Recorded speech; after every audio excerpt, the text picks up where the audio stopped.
Hello and welcome back for another video. In this one, I'll be breaking down my way too early West All-Star predictions. Similar to last week's video, which was my way too early East All-Star predictions, which you can click above to the right on your screen if you missed it. Alright, I'll start with players that have the best odds in making the All-Star team and finish with players with lesser odds of making it. Each conference All-Star team has 12 roster spots, but recently, in various instances, fill-ins were needed due to injury. So I added 2 fill-in players at the end. Stay tuned through the whole video to find out who made the list and who didn't. Let's get started. One is the Joker, Nikola Jokic. Jokic is the current reigning back-to-back MVP, and he's looking to potentially three-peat this year, which only Bill Russell, Wilt Chamberlain, and Larry Bird have completed this historic feat. Jokic has been his usual dominant self, averaging 25 points, 11 rebounds, 9 assists, 1.5 steals, and 1 block, all while leading the Nuggets to the 1 seed in the West. The Nuggets are the healthiest they've been in recent years and look to go deep into the playoffs, and potentially win a championship with the Joker leading them. So, let's move on to number 2. Number 2 is Luka Doncic, aka Luka the Don or Luka Magic. Luka is currently averaging 33 points, 8 rebounds, 9 assists, and 2 steals on a mediocre Mavs team and leading them to an over 500 record while putting on a show versus opposing defenses every single night. Luka is only 23 years old yet has already earned himself 3 straight first-team All-NBA selections and is most likely headed for his 4th in a row. The sky is the limit for the uber popular and talented international superstar with many more All-Star selections in his bright future. So, let's move on to number 3. Number 3 is Grizzlies' fearless leader, Ja Morant. Ja is currently averaging 27 points, 6 rebounds, 8 assists, and 1 steal, which are career highs for points, rebounds, and assists, all while leading the Grizzlies to 20-12 record. Ja started his career as the guy picked after Zion, but since then, he has quickly ascended to All-Star form and is now to be considered on the same level as first pick Zion Williamson. The Grizzlies are oozing with young talent such as Desmond Bane, Jaren Jackson Jr., and Brandon Clark, led by young Ja Morant, leaving teams with no other options but to respect them. Last year was Ja's first All-Star selection, and if nothing unusual goes wrong, Ja will be earning his 2nd selection this year. So, let's move on to number 4. Number 4 is Devin Booker. Booker is averaging 27 points, 5 rebounds, 6 assists, and 1 steal, while carrying the Suns to a 19-15 record whether Chris Paul is in the lineup or not. Booker continues to get better each year alongside his young core Mikal Bridges and DeAndre Ayton. The Suns seem to be a top 6 seed every year now, but it seems their championship window may have closed, with their best chances being their first year together in the 2021 playoffs when they made the NBA Finals. Chris Paul is starting to slow down a bit now, and the Suns seem to be missing a second-star punch next to Booker, and if I'm being honest, I'm not sure if they'll be able to fill that void in time. So, let's move on to number 5. Number 5 is Zion Williamson. Zion is currently averaging 25 points, 7 rebounds, 5 assists, and 1 steal while leading the Pelicans to a 21-12 record and the 2 seed in the West. Zion's toughest obstacle hasn't been opposing defenses, but his own health. Zion has played similar game amounts to Greg Oden and Joel Embiid at this point in his career, but when on the floor, he has been nothing short of dominant.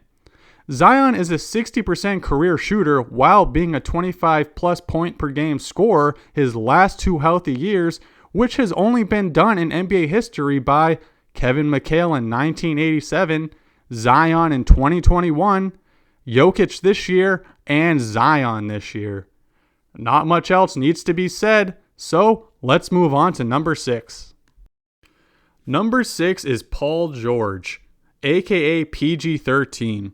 George is averaging 23 points, 6 rebounds, 5 assists, and 1.5 steals with a team record of 20-15. We were all expecting a healthy year from Kawhi Leonard after missing last year and starting in the preseason this year, but that hasn't really been the case. Kawhi has been in and out of the lineup all year, playing only 13 games so far, while George has been left to carry the slack, and he's done just that, keeping the Clippers a top 6 seed for basically all season. Kawhi is starting to show glimpses of his old superstar self again, potentially giving the Clippers what they need to turn the corner and compete for a championship with their 2 stars. Let's see if they can do it. Now, let's move on to number 7.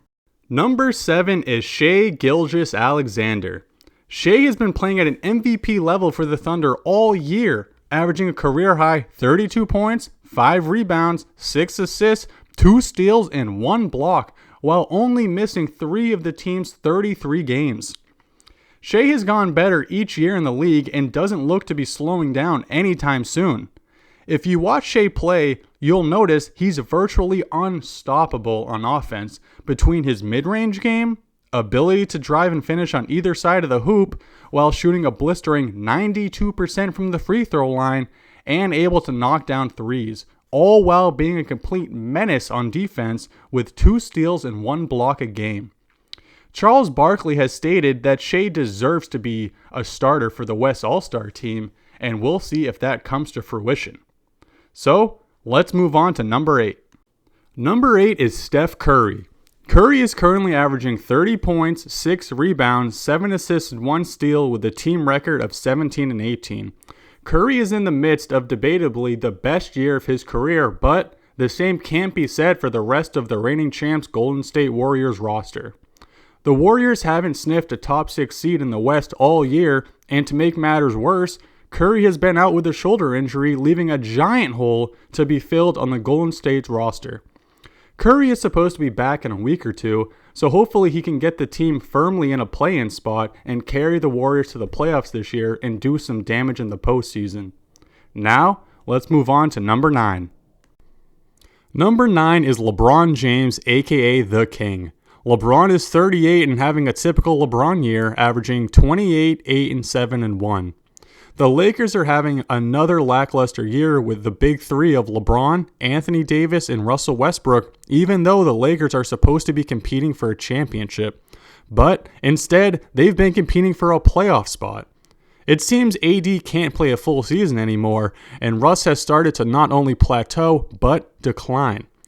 Some of this Lakers' failure falls on LeBron and his play, but the majority should fall on management for the construction of this roster. Regardless, this season has been business as usual for LeBron, and he seems to have told Father Time to simply F off. Now, let's move on to number 10. Number 10 is Damian Lillard, aka Dame Dollar or Dame Time. Dame is bouncing back nicely from an injured off year last year, averaging 28 points, 4 rebounds, 7 assists, and 1 steal this year. The Blazers currently sit at the 8th seed with an 18 and 16 record. Dame and the Blazers started the year off hot, sitting in a top 6 seed, but Dame has dealt with some minor injuries here and there, causing some inconsistencies, thus causing the Blazers to fall in the Western standings. Dame is playing like his usual self again, meaning he's earned himself his 7th All-Star selection this year. So, let's move on to number 11.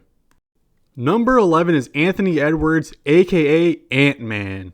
Ant-Man is averaging 23 points, 6 rebounds, 4 assists, and 2 steals in his 3rd NBA season, and has been the most consistent player on the Minnesota Timberwolves team thus far. Karl Anthony Towns is currently injured with a strained calf, and there's no telling when he'll be back playing in a Wolves jersey again. So, until further notice, it will be the Anthony Edwards show moving forward in Minnesota. So, sit back and enjoy the Ant-Man on display in this year's All-Star game in Utah. Let's move on to number 12. Number 12 is De'Aaron Fox from the Sacramento Kings. Fox is currently averaging 23 points, 5 rebounds, 6 assists, and 1 steal with a team record of 17 and 15. The Kings haven't made the playoffs in 16 years, so if Fox and his co-star Domantas Sabonis can carry the team to the playoffs, they'll probably be granted keys to the city. The only problem is Sabonis just fractured his thumb last week and his playing status is currently up in the air, so even more weight will be on Fox moving forward. Hopefully, he can continue playing at an all-star level and bring the Kings to glory with a playoff berth. Let's move on to our first fill-in. The first fill-in is Lauri Markkanen from the Utah Jazz. Lauri is averaging 23 points, 8 rebounds, 2 assists, and 1 steal with a team record of 19-17. Lauri got traded to the Jazz for Donovan Mitchell, and we all thought the Jazz would be tanking this year for the Wemby sweepstakes, but that hasn't been the case as the Jazz came out this year on fire as the 1 seed through the first 10 games of the season thanks to Lauri's stellar play.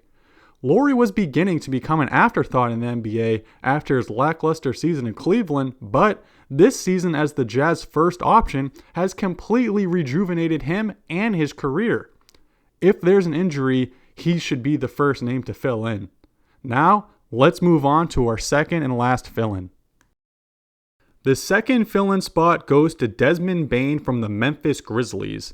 Bane is averaging a career-high 23 points, 5 rebounds, 4 assists, and 1 steal while being Ja Morant's co-star for the 20-13 Grizzlies. Bane would be higher on this list if he wasn't injured for more than a month this season with a toe sprain. But Bane is back and hopefully can gain some progress back to garner some All-Star votes or be a fill-in due to injury. I just wanted to add that I did want to put Anthony Davis on this list somewhere after playing at an MVP level when on the court this season, but unfortunately he's out indefinitely and there's no telling when he'll be back, so I couldn't add him. Well, that's my way too early West All-Star predictions. Feel free to comment if you agree or disagree and who you would add or subtract. Please like and subscribe and have a great day.